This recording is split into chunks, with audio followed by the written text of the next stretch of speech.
Déjenme compartirles que hace un momento platicaba con Rosario Robles, titular de la Secretaría de Desarrollo Social y quien además es coordinadora del gabinete precisamente para lograr el México incluyente y quien ha sido últimamente muy atacada, señalada por todas las acciones que esta cruzada nacional contra el hambre viene desplegando.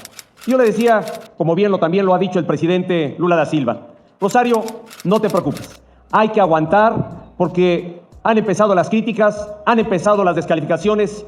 Para lograr un desvío de más de 3.433 millones de pesos del erario público, el gobierno federal usó 128 empresas fantasmas que tienen el sello de la administración de Peña Nieto, el expresidente de los Estados Unidos mexicanos.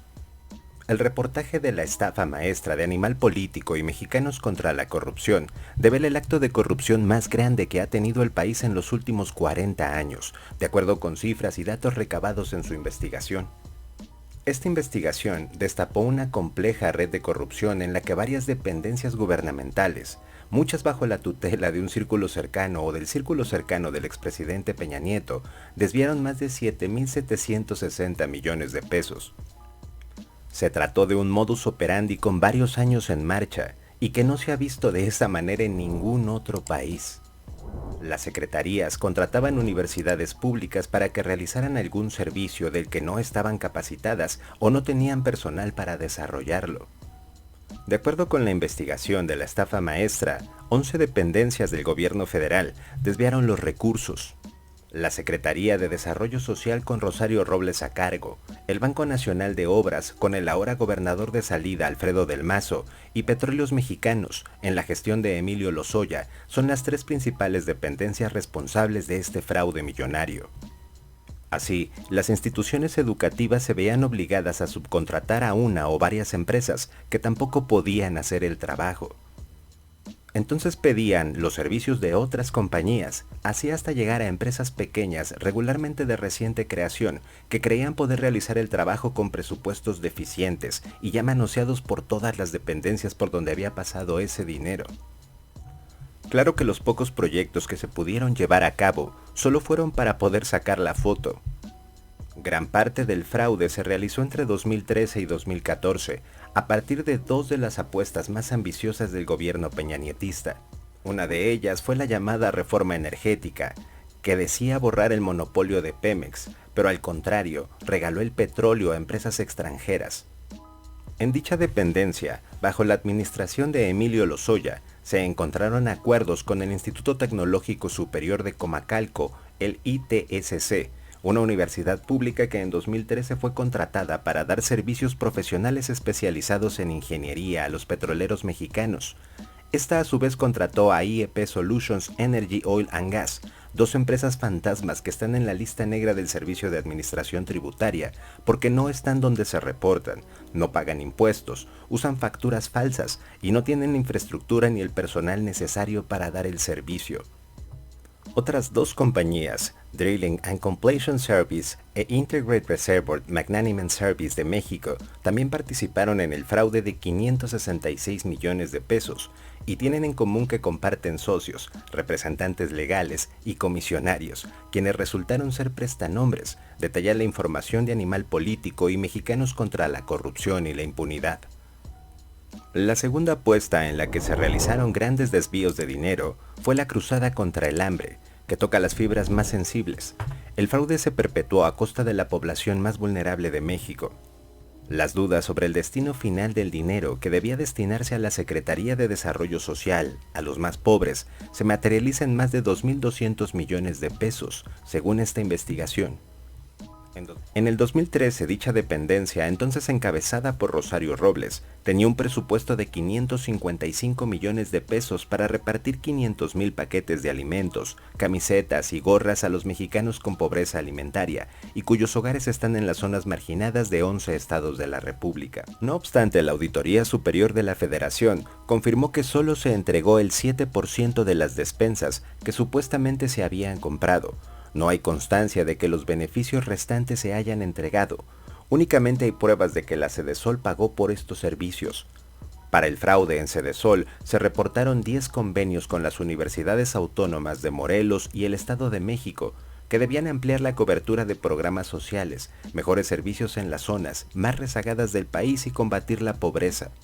Las instituciones no dieron ningún servicio y únicamente se prestaron para la operación ilícita y la foto para la prensa.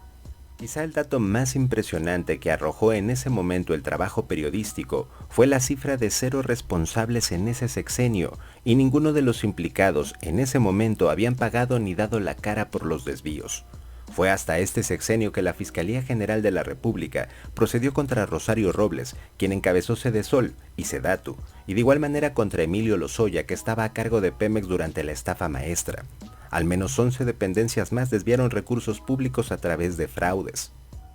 El sistema de corrupción también ocurrió en Banobras, encabezado en 2013 por el actual gobernador del Estado de México, Alfredo del Mazo, en Pemex con Emilio Lozoya y en la Secretaría de Comunicaciones y Transportes con Genaro Ruiz Esparza, en el ISSSTE con José Reyes Baeza. Hasta ahora, los casos más sonados que enfrentaron un proceso penal ante la Fiscalía fueron los de Emilio Lozoya y Rosario Robles. Por el mecanismo de desvío, la Auditoría Superior también ha hecho denuncias contra Zagarpa en la gestión de José Calzada Riborosa y en los organismos como el INEA, que entonces dirigía Alfredo Llorente, el Superiste y el Fobiste, órganos cuyo director era José Reyes Baeza. Se suman Conagua y Diconsa a esta lista. Actualmente, el reparto de responsabilidades entre los titulares es complejo, porque su firma no aparece directamente en ninguno de los contratos. Todos ellos están rubricados por mandos medios. La aritmética de la estafa maestra detalla que se desviaron más de 7.760 millones de pesos, en el que están involucradas 11 dependencias del gobierno mexicano, 8 universidades públicas y más de 50 funcionarios. Me encantaría concluir el video hablando sobre lo mal que la deberían estar pasando todos los involucrados en esta enorme montaña de corrupción y rapiña, pero desgraciadamente a los únicos 2 inculpados que hubo y que pudieron haber hecho una diferencia para llegar a esos expresidentes, empresarios y funcionarios públicos involucrados, o no han abierto la boca, o gracias a que no la abrieron los exoneraron. En el caso de Emilio Lozoya, Gerardo Genaro Alarcón, el juez federal del Reclusorio Norte, ordenó la apertura e inicio del juicio penal en contra del exdirector de Pemex. Esto por el caso de Odebrecht, a ratificar su acusación contra Lozoya por los delitos, operaciones con recursos de procedencia ilícita, cohecho y asociación delictuosa. La Fiscalía General de la República pidió una pena de 46 años de prisión contra el exdirectivo de Pemex y de 21 años para Hilda Austin, madre de Emilio Lozoya, quien también es acusada por el lavado de dinero y por recibir transferencias irregulares en cuentas del extranjero. La Fiscalía General de la República pide se proceda a la reparación del daño en el caso Odebrecht y en el caso de agronitrogenados. Dicho monto supera los 200 millones de pesos. La defensa de Lozoya Austin ofreció desde el año pasado un acuerdo reparatorio a Pemex, consistente en solo 10.2 millones de dólares, todo esto por el caso Odebrecht y agronitrogenados juntos. Rosario Robles fue exonerada de los 2 cargos de ejercicio indebido del servicio público que le imputó la Fiscalía General de la República, por lo que pasó 3 años encarcelada en Santa Marta, Catitla. Tras el fallo, la Fiscalía General de la República cuestionó la decisión del juez federal Roberto Omar Paredes Gorostieta y FEMAT, y en el comunicado de prensa señaló que con su resolución está actuando en contra de la ley y de las constancias de autos, razón por la cual se inicia no solo la queja administrativa, sino el procedimiento penal correspondiente en su contra. El Ministerio Público Federal agregó que impugnará la resolución ya que no se puede permitir la violación a los principios legales y a la justicia más elemental. El que no conoce su historia está condenado a repetirla. Prohibido olvidar.